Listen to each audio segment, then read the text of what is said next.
will United States do with this report? Because, I mean, the firm says it has submitted records relating to the President Bola Tinubu's 1993 U.S. civil forfeiture case to the Trump administration and members of the U.S. So what will the United States do with this particular report? And I think that's my concern this morning, because I'm asking questions.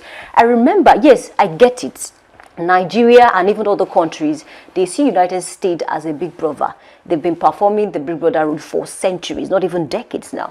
And I remember that Tani Muturaki came out and said, he called on President Trump to say, come and help us resolve this matter. And I was wondering what is going on. Internal party crisis, and you are calling on U.S. President to come and help us resolve. Good morning to you, Yemi, and to you Nigerians out there this morning. Yeah, I think the conversation that we have on the front burner this morning for the gist is quite a thing to look at, and for some reason, I think let me start from the financial angle to it, that it's about 1,644,948,000 naira suit. And what about that anyway? So just to get us into the story, is that, it's about the presidency blasting Atiku, over U.S. petitions against the president, Tinubu. But just a brief into that story is that the presidency fired back on Thursday, which was yesterday, at former Vice President Atiku Abubakar over reports that his lobbying group in the United States had submitted petitions to President Donald Trump and the U.S. State Department regarding the 1993 civil forfeiture case against President Bola Ahmed Tinubu. But just a brief into that as well is that it described the move as an affront to Nigeria's sovereignty,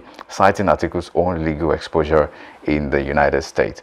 And in a statement signed by the special advisor to the president, that's Bayo Ononuga, of course, he said that the 1993 case had been resolved more than 30 years ago with no criminal conviction or finding of guilt.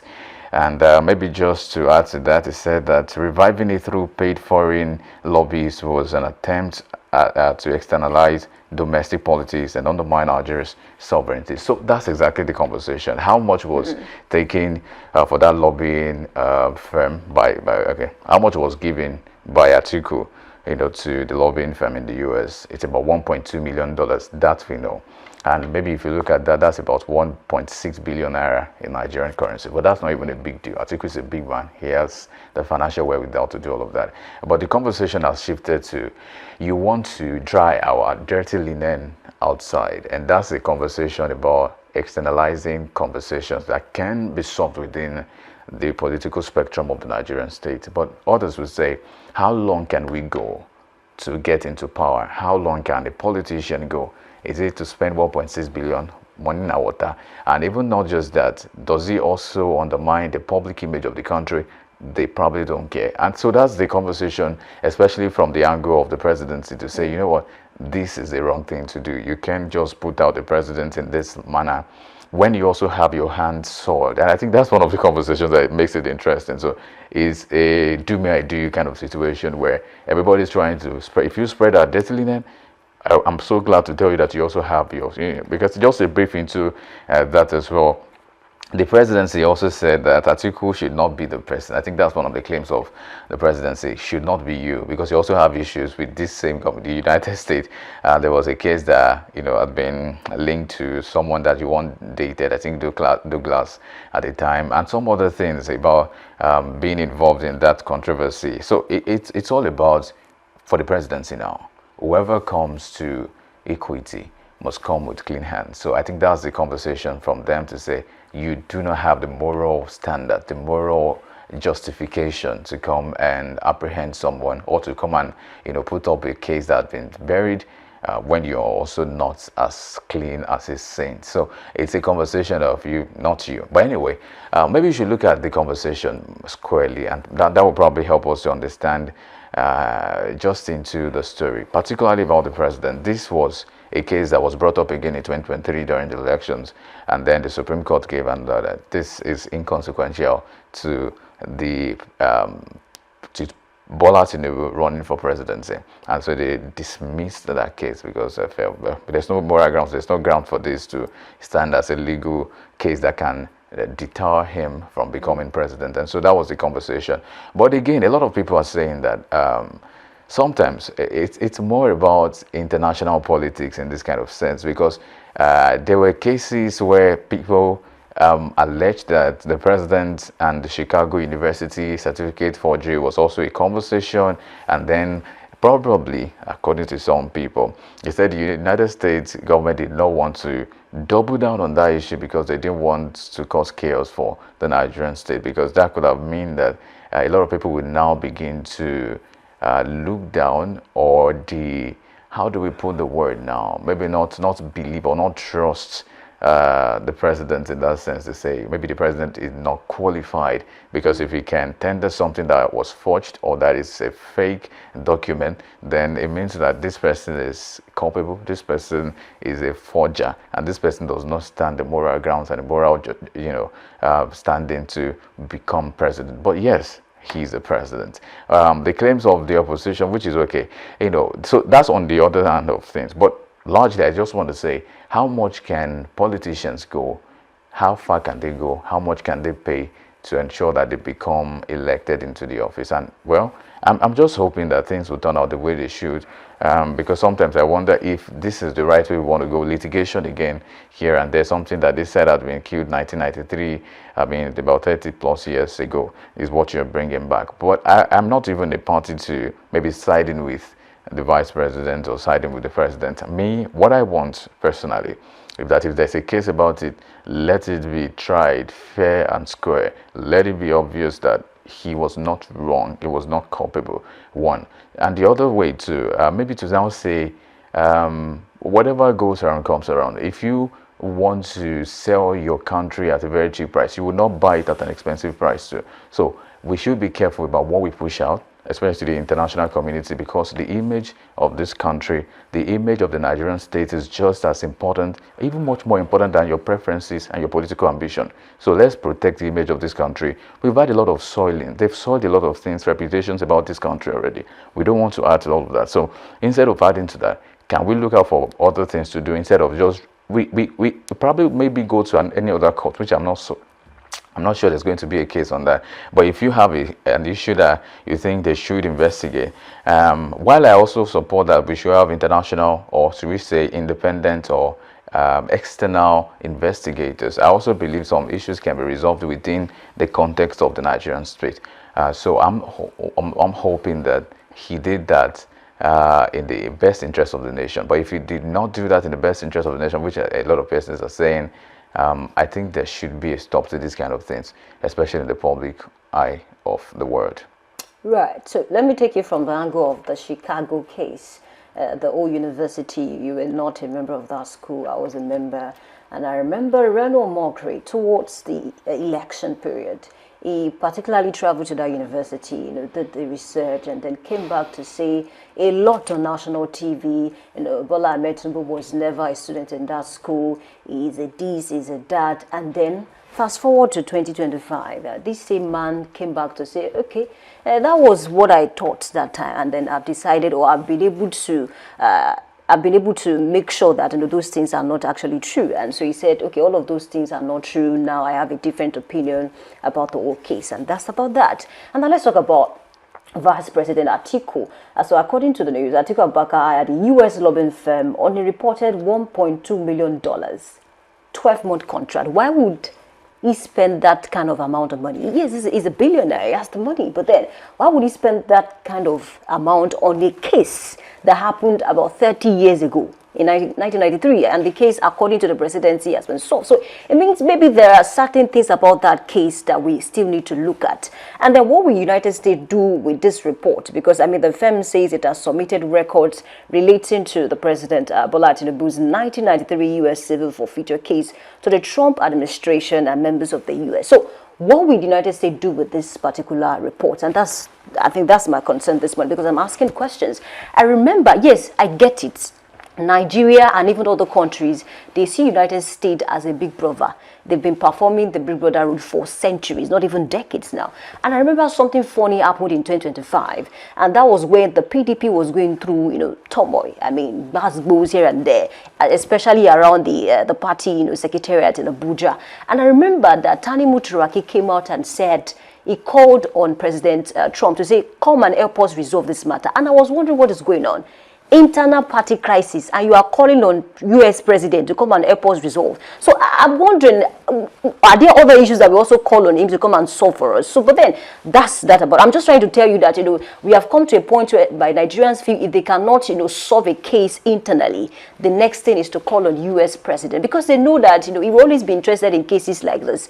Because, I mean, he said a lot about Nigeria, a country of particular concern. They can also see what he's doing in other countries, not even African countries alone. Now, we know what he's doing in Iran. We know what he did in quite a number of countries. But then this is my point. If Atiku can spend $1.2 million on this case, that means maybe there are certain things that we still need to check. And then at the end of the day, because a report has been submitted to the U.S. government, I think they are going to revisit the case.